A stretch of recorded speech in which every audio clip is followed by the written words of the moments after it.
Abramos nuestras Biblias, hermanos, en el capítulo 17 del profeta Jeremías. Jeremías capítulo 17, vamos a leer los versículos 9 y 10. Dice así la palabra de Dios. Engañoso es el corazón más que todas las cosas y perverso. ¿Quién lo conocerá? Yo, Jehová, que escudriño la mente, que prueba el corazón para dar a cada uno según su camino, según el fruto de sus obras. Oremos. Amado Padre, nos es grato encontrarnos nuevamente en este precioso lugar y también, Señor, nos es grato leer tu santa palabra. Y ahora, Padre Santo, que estoy parado acá ante este público, así como aquellos que no están aquí físicamente presentes, te pido, Señor, que me uses para poder enseñar lo que tú quieres, Señor, transmitir, pues, en este día. En el nombre de Jesús, Señor, te pido también una bendición para todos aquellos que escucharán tu santa palabra. En el nombre de Jesús oramos. Amén. Amén. La necesidad de un corazón transformado. Es bastante común, estimados hermanos, escuchar expresiones como esta: yo haré pues lo que mi corazón me dicta, ¿verdad? Haré pues lo que dice mi corazón. O voy a ir a la iglesia cuando sienta en mi corazón. No sé si ustedes han escuchado expresiones así, ¿va? Voy a tomar esta decisión, voy a ir a la iglesia después de estar recibiendo tanta invitación de ir a la iglesia, ¿verdad? Voy a ir cuando me diga mi corazón, cuando me dicte mi corazón. Y le voy a decir de que o también cuando decimos que acepte a Cristo, ¿va? Que reciba a Cristo. Bueno, yo voy a aceptar a Cristo cuando me diga mi corazón. Les voy a decir algo, amados hermanos, que esa forma de pensar no es la más correcta, según la Biblia, ¿verdad? Según la Biblia. No es la forma, sino de que todo, amados hermanos, todas las decisiones que vamos a tomar deben de ser comparadas con lo que la Biblia dice. Porque la Biblia es la palabra de Dios y el corazón del ser humano es un corazón, vamos a decir, traicionero. El corazón del ser humano, como dice acá, es perverso y a veces lo inclina, digamos, hacia la maldad. O por cierto que casi siempre lo inclina hacia la maldad. Por ese motivo, no es de sabios confiar en lo que el corazón dictamina, ¿verdad? ¿Por qué motivo? Porque el corazón, pues, no se puede uno confiar del corazón, ¿verdad? Y ya vamos a explicar un poco más extendido acerca de ese concepto del corazón, porque antes que nada quiero decirle que cuando la Biblia habla que el corazón es perverso, no se está refiriendo al órgano físico, ¿verdad? Es necesario hacer esa aclaración. No es que el órgano físico sea el malo, sino de que precisamente cuando la Biblia habla del corazón, está hablando de los sentimientos, de las emociones, de las intenciones, de lo que hay en el interior de la persona, ¿verdad? Ese es el concepto, la figura de cuando la Biblia habla acerca del corazón. Entonces, es necesario prestar atención a lo que la Biblia dice. Y cuando la Biblia dice que el corazón es perverso, es porque, digamos, siempre en nuestro interior, siempre hay o está la inclinación de buscar la maldad. Casi la maldad es algo innato en cada ser humano por el pecado existente. De allí la importancia de ser transformado. El corazón del ser humano debe ser transformado. La palabra de Dios debe penetrar en cada ser humano. Por eso es de que las personas no pueden ser, digamos, como obligadas, forzadas a hacer algo, tal vez estarles dando duro, dándoles sopapos por allí, garrotazos y todo. Es necesario que Dios haga una transformación interna. Cuando Dios hace una transformación interna de corazón, entonces la persona viene a la iglesia, viene a adorar al Señor, pero con gozo. Viene de una manera voluntaria, viene con ganas, ¿verdad? Y hay gozo, hay paz, y lo refleja en su proceder, en su actuar. Y no va a estar, digamos, obligada. ¿Por qué? Porque Dios ha hecho algo interior, o está haciendo algo interior. Y eso es lo más bonito. Traer, digamos, incluso a la misma familia, los hijos, tal vez de una manera forzada. Yo sé que hay padres que actúan de diferentes maneras, pero lo más importante es que Dios haga la obra, que Dios trabaje en el interior de la persona. ¿Para qué? Para que esa persona pueda precisamente adorar de una manera sincera y de una manera gozosa, real, al Señor. En este pasaje que les he leído, estimados hermanos, es el profeta Isaías el que está hablando. El profeta Isaías fue un hombre de Dios quien fue llamado en determinado momento, el profeta Jeremías, quien fue llamado en determinado momento para hacer correcciones en una sociedad rebelde, en una sociedad que se había desviado de la dirección correcta, del camino de Dios. Entonces, y cuando alguien es llamado para hacer eso, no es muy popular. Es decir, la persona que es llamada por Dios para hacer correcciones, para advertir, no siempre la gente lo ve con buenos ojos, ¿verdad? Miren lo que acaba de decir pues nuestra hermana que está dirigiendo aquí con respecto a lo que está pasando en España, que ya como que la iglesia es una institución non grata, ¿verdad? ¿Y por qué motivo? Porque la gente quiere hacer lo que le da la gana. Pero mientras exista la palabra de Dios y mientras exista pues este consejo acá, es necesario darlo, porque es lo mejor que todo ser humano necesita, pues, ¿verdad? Lamentablemente, repito, no es agradable. La gente no le encanta pues la corrección, pero con el tiempo se dan cuenta acerca del valor de ese consejo que la palabra de Dios pues trae. Entonces Jeremías pues fue llamado para eso, porque el pueblo se había rebelado, no estaba obedeciendo. A pesar de tener el conocimiento, ellos no estaban obedeciendo los mandatos de Dios, la dirección de Dios, sino que se habían desviado y estaban, al igual que hoy en día, haciendo lo que les daba la gana en aquel entonces. Y ya un juicio era inminente, un juicio donde una nación enemiga, donde una nación iba a invadir e iba a llevarse cautivo al pueblo.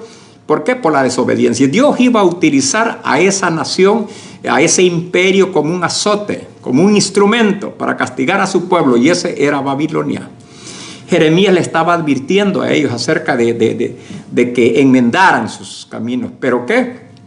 La gente no le hizo pues caso. Jeremías incluso hasta lloraba. Por eso le dicen de que lo han llamado como el profeta llorón.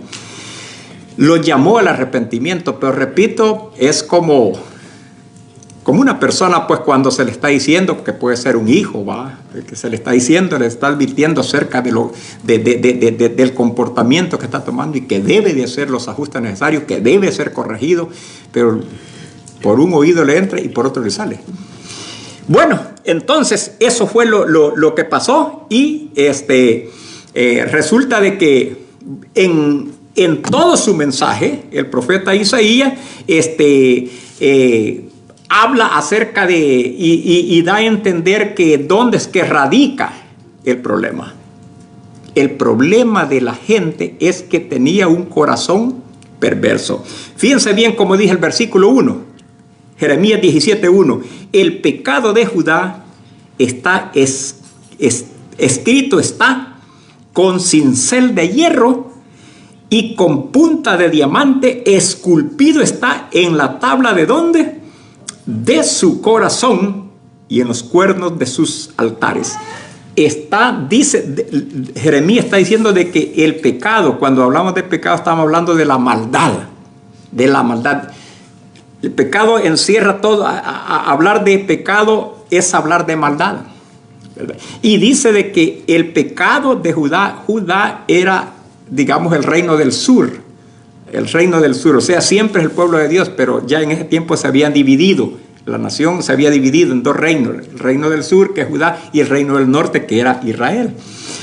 Entonces, él está profetizando en esta ocasión para el reino del sur, que es Judá, y dice que el pecado de Judá el pecado de Judá escrito está con cincel de hierro, es decir, que estaba tan penetrado como cuando se escribe algo de una manera esculpida, ¿verdad? Estaba pero tan penetrado, y estaba pues en la tabla de su corazón, dice, en la tabla de su corazón. Y luego, ya aquí en el versículo que he leído, continúa Jeremías hablando de esa condición, de la condición del corazón del ser humano. En el versículo 9, si ustedes lo pueden leer allí, que dice que es engañoso.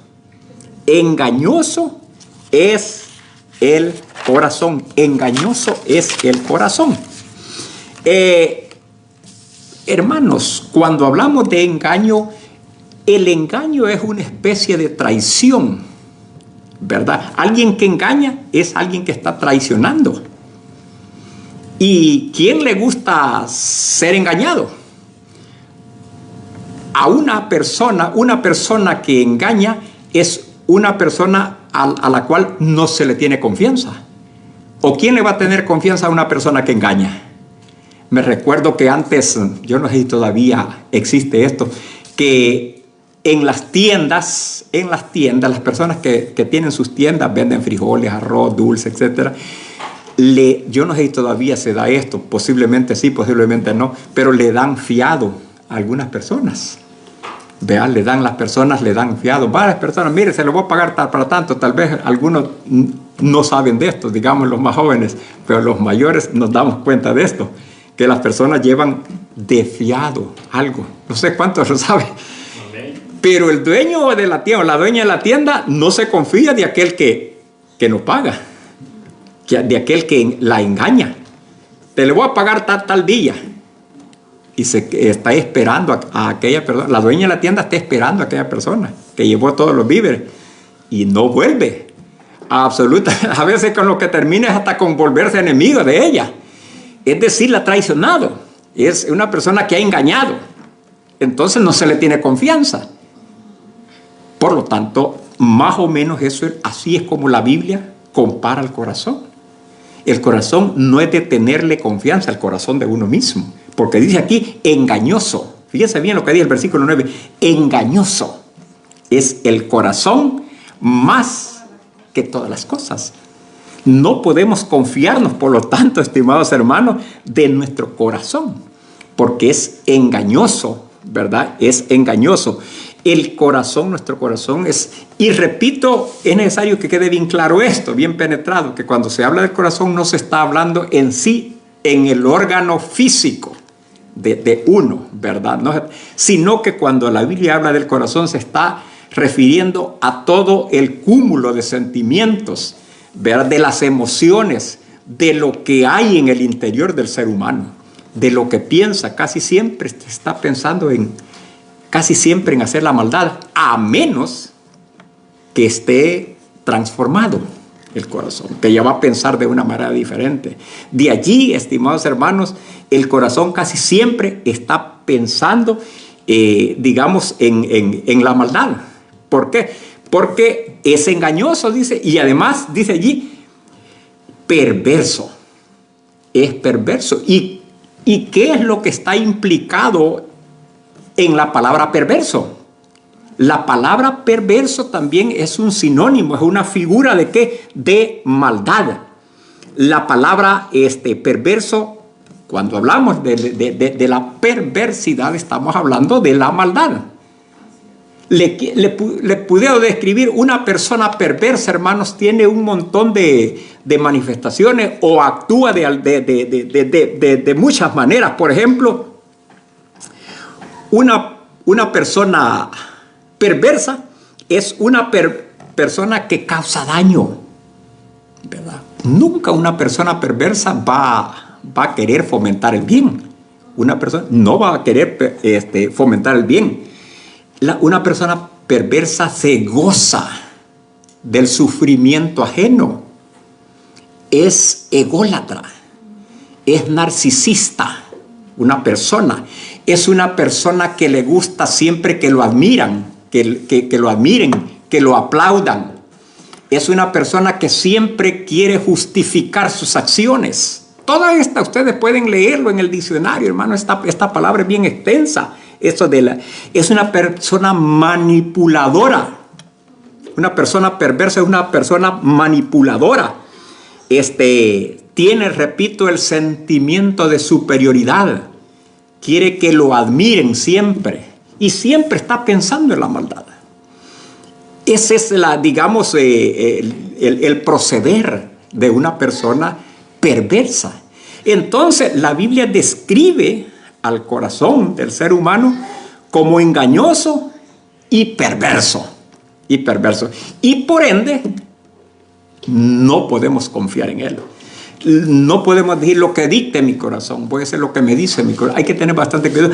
Hay que examinar lo que piensa, lo que dicta el corazón a la luz de la palabra de Dios, ¿verdad? Por ejemplo, voy a poner solamente un ejemplo. Podríamos decir, hoy no voy a ir a la iglesia. Hasta decimos, Dios sabe de que yo estoy cansado. Eso le está diciendo el corazón. Dios sabe que estoy cansado.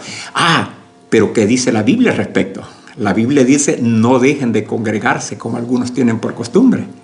La Biblia no está justificando aquello, a menos que no se pueda levantar. Todo es cuestión de entender, ¿verdad? Cuando es justificación razonable y cuando es pretexto. ¿Me entienden? Entonces, es bien importante todas estas cosas. Por lo tanto, estimados hermanos, ¿quién lo conocerá? Ni nosotros mismos conocemos nuestro corazón. Es engañoso y es perverso. El único quien conoce el corazón, el único quien conoce a fondo todo lo que hay en nuestro corazón, ahí está en el versículo 10. Porque hay una pregunta, ¿quién lo conocerá? Y dice el versículo 10, yo Jehová. Yo Jehová, el que escudriño, dice, yo Jehová, que escudriño la mente, que pruebo el corazón para dar a cada uno según su camino, según el fruto de sus obras. Es solamente Dios, estimados hermanos, el único que conoce el corazón. Y solamente Dios es el único que también que lo puede transformar. Dios es el único quien puede transformar un corazón. Yo sé de que muchas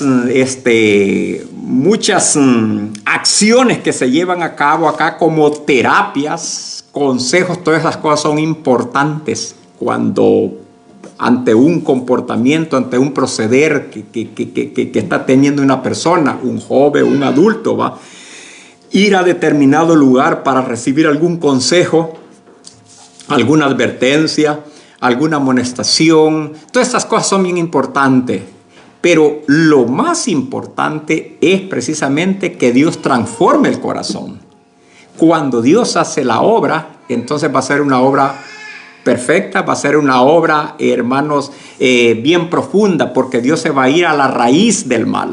A la raíz del mal. Y la raíz de toda maldad, precisamente la raíz de toda maldad es el corazón. Vean lo que dice Santiago, hermanos, en el libro de Santiago, en el capítulo 4, no sé si alguien, capítulo 4, solo les voy a leer acá. En el capítulo 4 de Santiago nos dice lo siguiente, hablando con respecto a esto del corazón. Versículo 1, luego 7 y 8. Dice allí Santiago: ¿de dónde vienen las guerras y los pleitos entre vosotros? ¿No es de vuestras pasiones las cuales combaten en vuestros miembros? Está hablando acerca de lo que hay dentro de nosotros, dentro del ser humano. Y Santiago se hace la pregunta, que de dónde viene ¿qué? Las guerras, los pleitos, ¿verdad? Dice que proceden precisamente del interior. Vean lo que dice los versículos 7. Someteos pues a Dios, resistid al diablo y huirá de vosotros. Acercaos a Dios y Él se acercará a vosotros.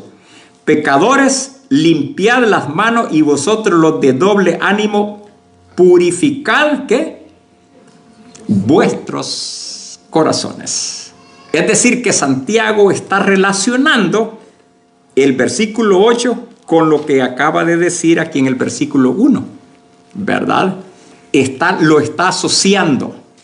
Es decir, la maldad del versículo 1 lo asocia con lo que describe en el versículo 8, ¿verdad? Está relacionando la maldad que vienen de adentro, las guerras, los pleitos, todo eso.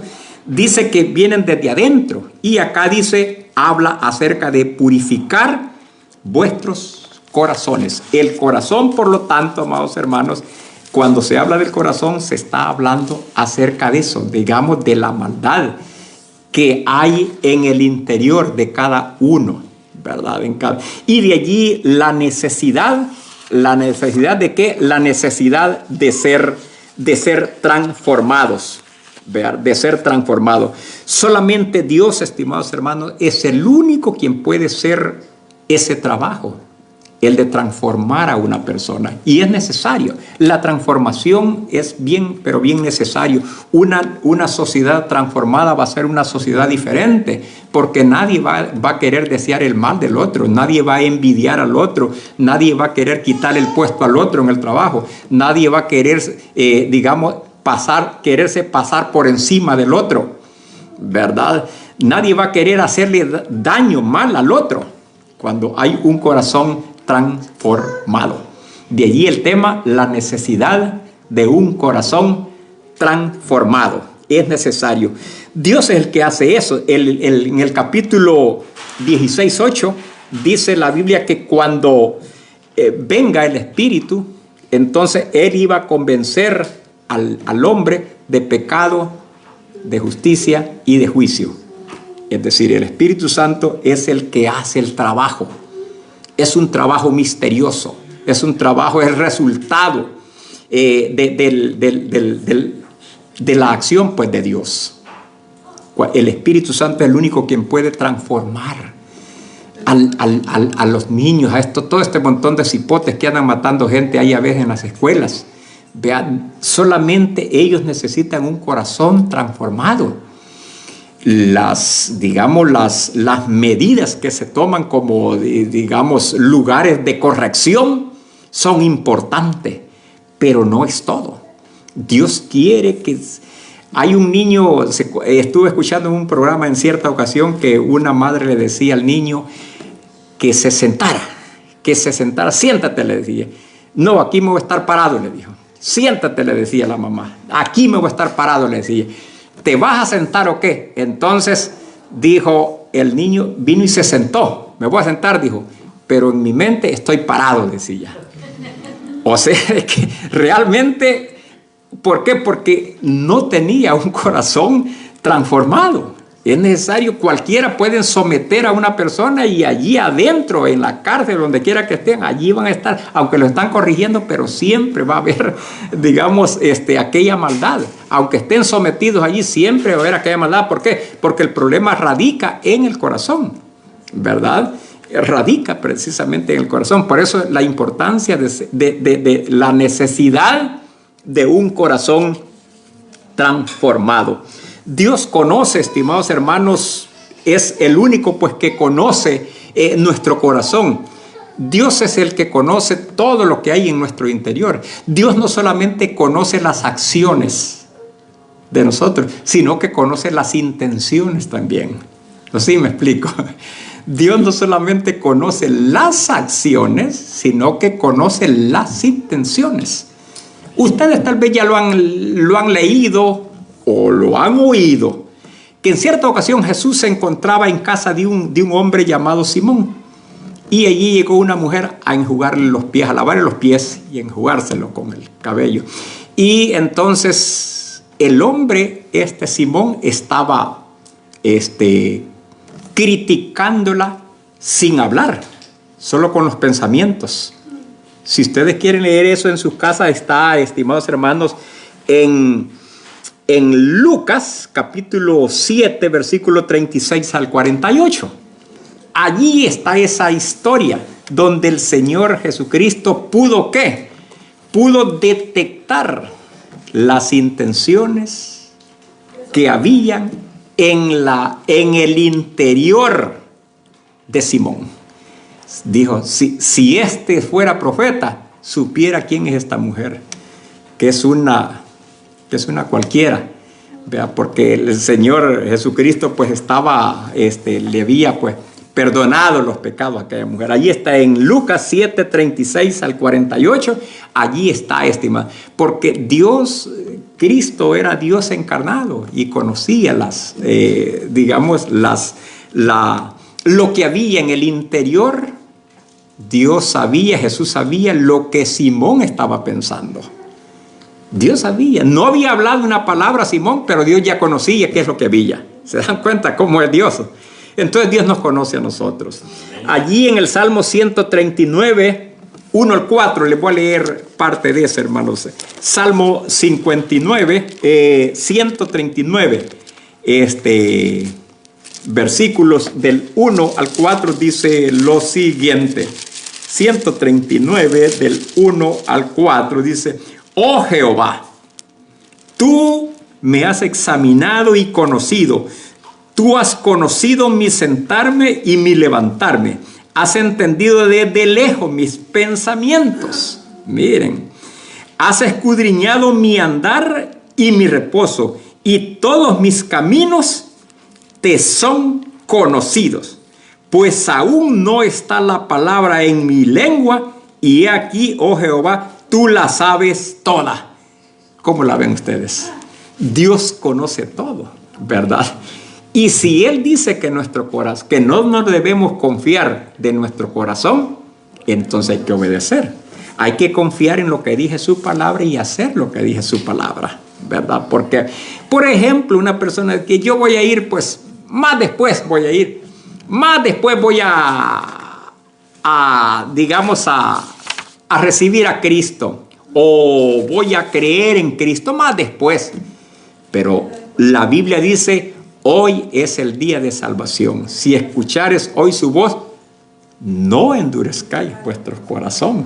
Eso dice, no lo endurezcáis. Hoy es el día de salvación. Hoy es el día de salud. Eso es lo que la Biblia dice. Entonces, pero cualquiera puede decir, no, hasta que mi corazón me diga. Entonces hay que tener bastante cuidado. También, estimados hermanos, cuando hay un corazón, transformado, estamos hablando acerca de la necesidad de un corazón transformado.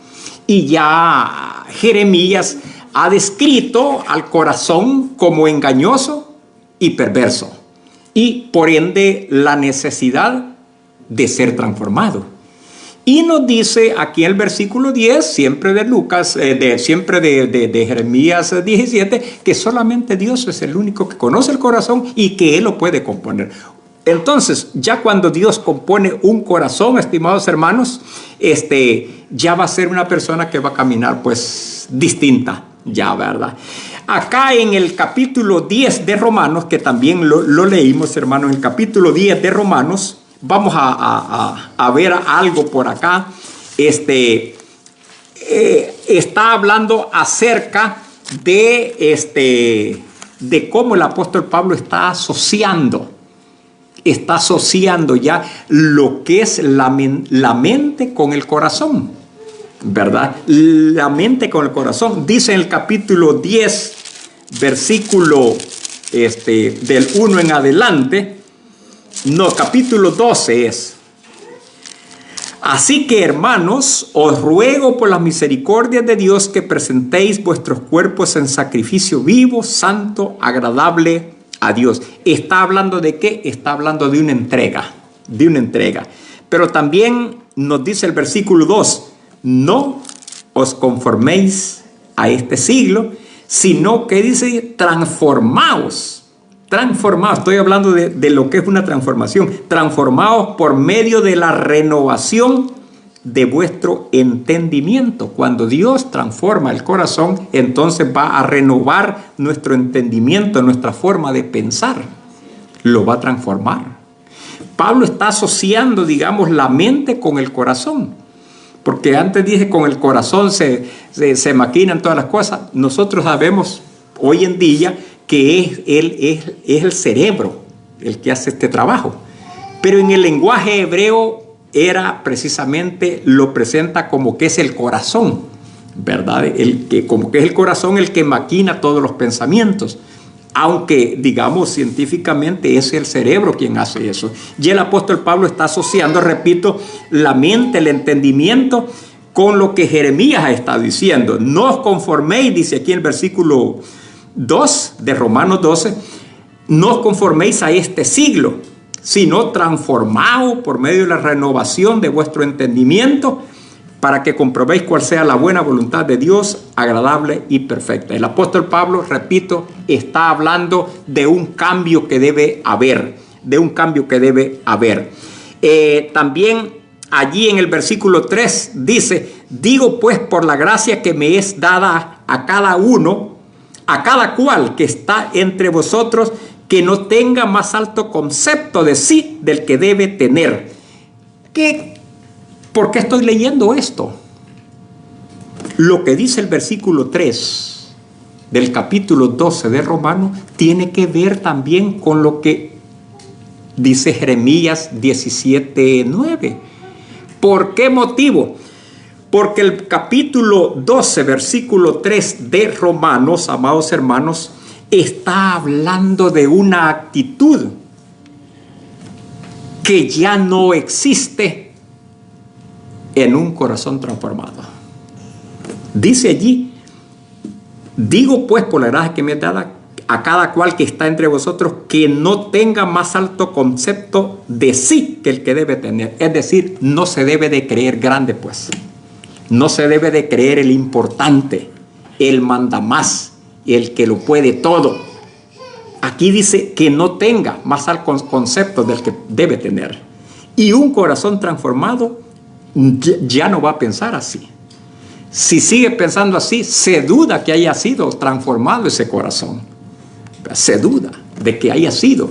Debe de tener una actitud como la que ya vamos a leer también en Filipenses, una actitud que tuvo Cristo Jesús. Vea, en el capítulo 2 de Filipenses, pero ya lo vamos a considerar. Cuesta luego sigue diciendo en los versículos 4 y 5, vean, porque de la manera, estoy en Romanos 12, 4 y 5, porque de la manera que en un cuerpo tenemos muchos miembros, pero no todos los miembros tienen la misma función, así nosotros siendo muchos somos un cuerpo en Cristo y todos miembros los unos de los otros. Está hablando acerca de vivir en comunidad. Y a menos que se tenga un corazón transformado, no se va a poder vivir en armonía en una comunidad. Siempre van a haber pleitos. Mientras haya un concepto más alto del que se debe de tener, siempre va a haber rivalidad en una comunidad, ¿verdad? De allí la importancia de ¿qué? De que el corazón sea transformado. De que el corazón sea transformado. Aquí está comparando el versículo 4 y 5 de Romanos 12, está comparando, hermanos, a los miembros como un cuerpo, porque de la manera que en un cuerpo, dice, tenemos muchos miembros, pero no todos los miembros tienen la misma función, así nosotros, siendo muchos, somos un cuerpo en Cristo. Y los miembros del cuerpo no se pelean. No va a pelear el hígado con el corazón. ni va a pelear una mano con el pie, o el ojo no se va a discutir con la oreja. Todos funcionan, todos trabajan en armonía. ¿Para qué? Para el buen funcionamiento del cuerpo. No hay rivalidad. En el cuerpo no hay rivalidad, sino que hay armonía, ¿verdad? Entonces, ¿todo en función de qué? Todo en función de que el cuerpo trabaje bien, ¿verdad?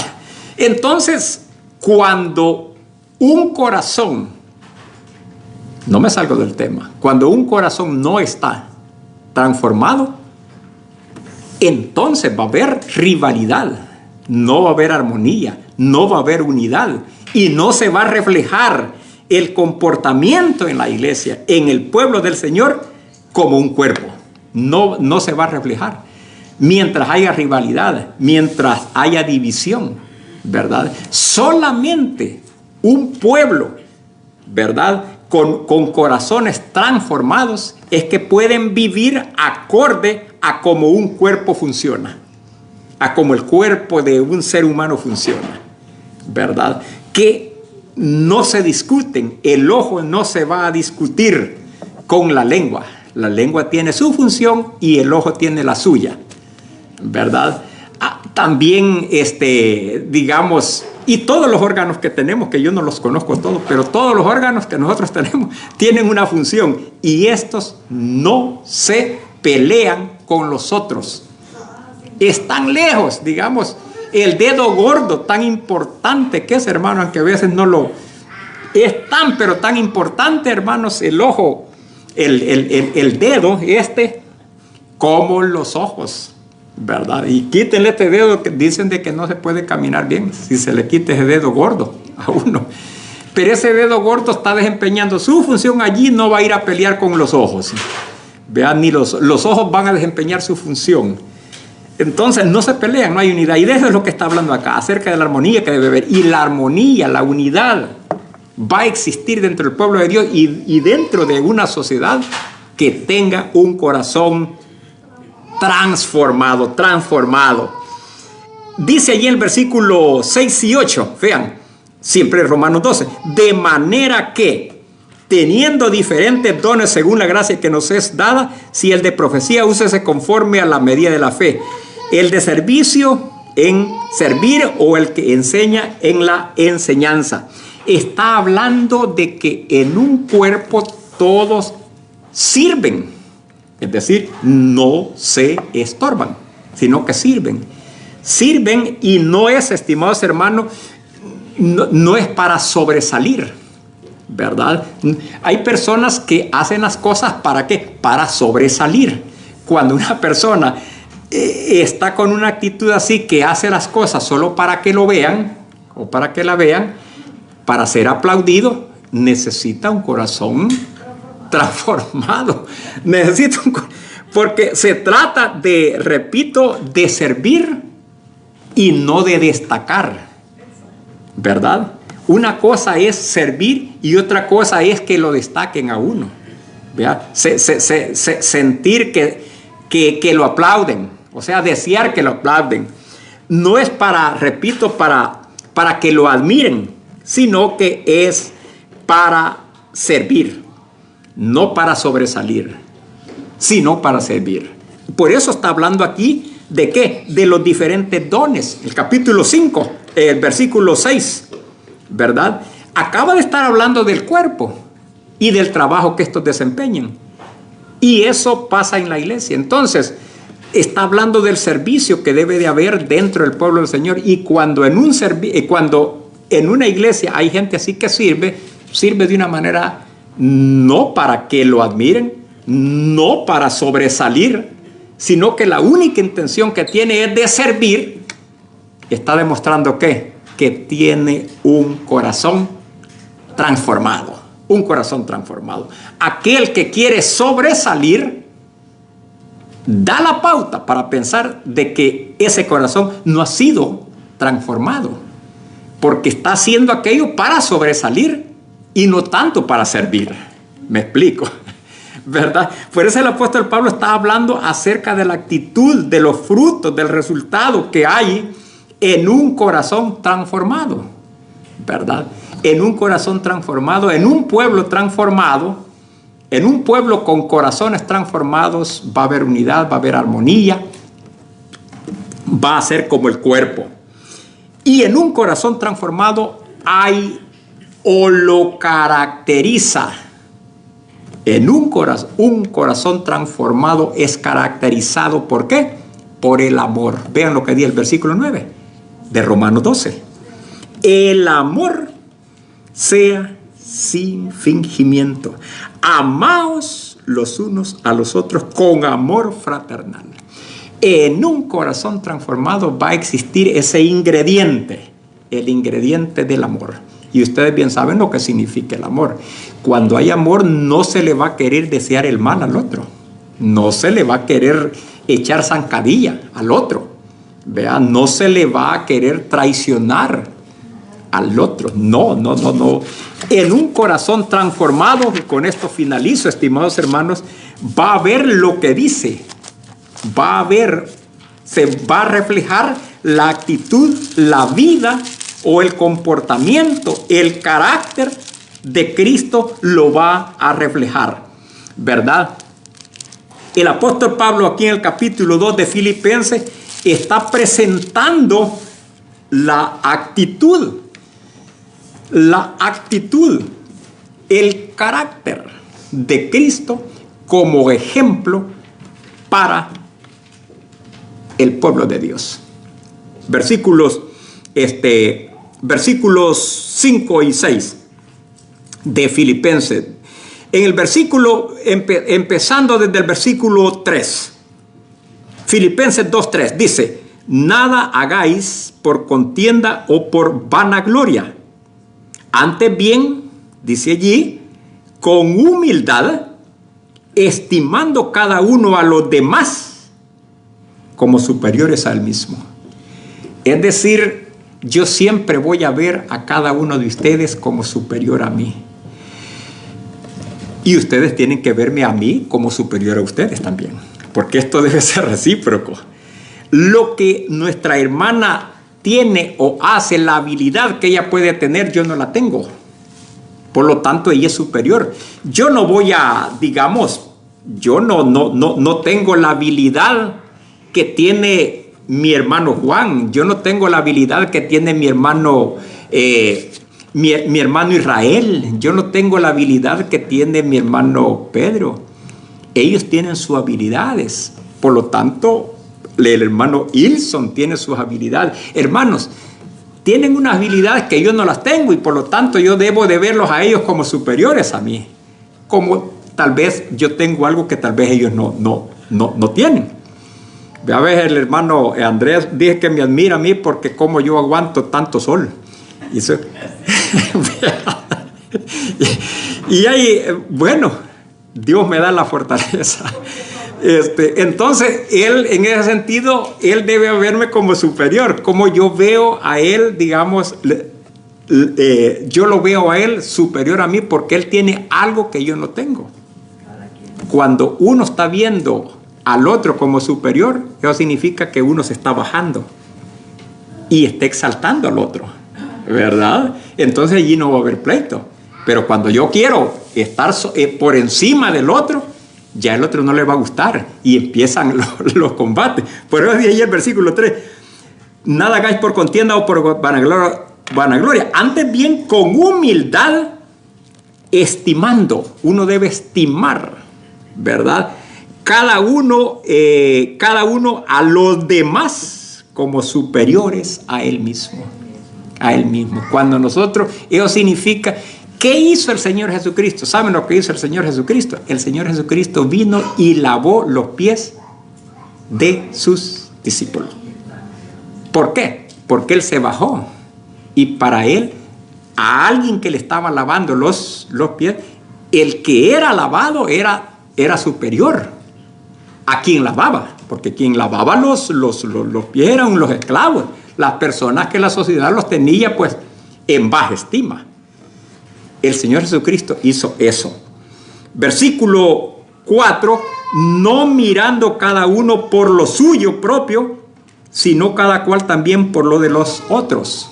Es decir, no solamente, como decimos, ser asadón o ver todo aquello lo que nos conviene, sino que hay que ver cuál es la necesidad del otro también, ¿verdad? El dolor, la necesidad que tiene mi prójimo, hay que sentirla, verla y ver cómo se va a ayudar en ese sentido. Cuando eso pasa, es un reflejo ¿de qué? De que aquella persona ha sido transformada. Su corazón ha sido transformado por Dios. Sigue diciendo, haya pues, versículo 5, haya pues en vosotros este sentir que hubo también en Cristo Jesús, el cual siendo en forma de Dios, no estimó el ser igual a Dios como cosa a que aferrarse. El Señor Jesucristo no se sintió grande. No se sintió grande, sino de que, dice el versículo 7, sino que se despojó. Se despojó, ¿verdad? Asimismo, tomando forma de siervo, hecho semejante a los hombres. Pero aquí en esta sociedad, en este mundo, nadie se quiere despojar. Nadie se quiere humillar. Todo mundo quiere que lo aplauden, ¿verdad? Todo mundo, hay muchos ególatras, narcisistas. Una persona narcisista es una persona que le gusta ser aplaudida, que lo admiren. Una persona narcisista, solo él o ella tiene la razón, ¿verdad? Le gusta que lo enfoquen los periodistas. Si no le hacen eso, está mal, está sufriendo aquella persona. Quiere que lo admiren. Es todo lo opuesto a la humildad. Entonces dice, haya pues en vosotros este sentir que hubo también en Cristo Jesús, el cual siendo en forma de Dios no estimó el ser igual, no hizo uso de su poder el Señor Jesucristo. El Señor Jesucristo no tenía necesidad de que le hicieran todo lo que le hicieron. Que lo escupieron, que lo golpearon, lo abofetaron, todo esto. Él solo podía llamar y a una legión de ángeles, con un ángel que hubiera venido, pues destruye a todos aquellos romanos, hermanos. Pero Él no lo hizo, el Señor. Vean, no lo hizo, Él tenía poder. Él se humilló, ¿para qué? Para enseñar a cada uno de nosotros algo que nos falta quizás, que es la humildad. Pero esta la vamos a conseguir cuando Dios transforme los corazones. Cuesta, ¿verdad? Cuesta, pero es necesario hacer esto, estimados hermanos. Es necesario. Permitamos, por lo tanto, que Dios transforme nuestros corazones, que renueve, permitamos que Dios transforme nuestros corazones, que renueve nuestra mente y que también nos ayude, fíjense bien, nos ayude a vivir humildemente, que es una virtud necesaria, urgente en un mundo lleno de orgullo, lleno de prepotencia, lleno de altivez. Dios nos va a ayudar y vamos a seguir adelante, estimados hermanos, y vamos a seguir dando este consejo, porque es necesario, debemos tener en cuenta que solamente Dios es quien va a hacer la obra perfecta en la vida de las personas. ¿Y cuándo la va a hacer? Cuando transforme el corazón. De allí el tema, la necesidad de un corazón transformado. Porque los consejos, las terapias en el centro, en la corrección de menores, en las cárceles, todo eso, importante todas esas cosas, pero no es todo. Se necesita un corazón transformado, porque ese es el meollo del asunto, el corazón. Dios les bendiga.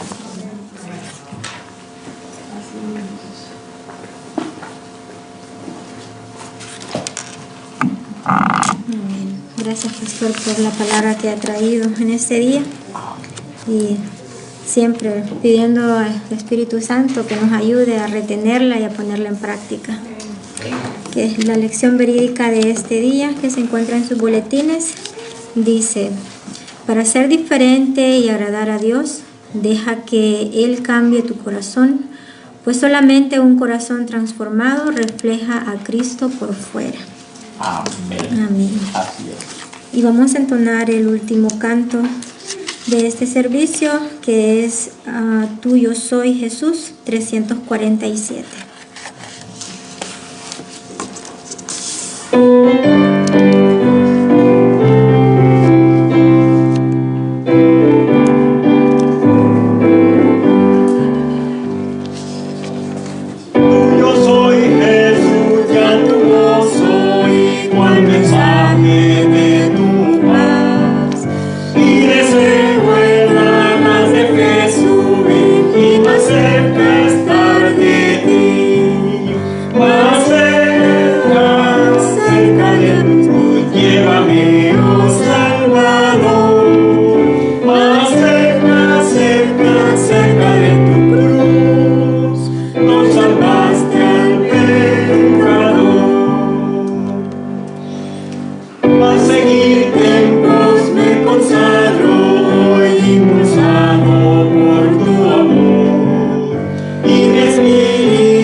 Vamos a despedirnos en palabras de oración, así que les pido que por favor se pongan en pie.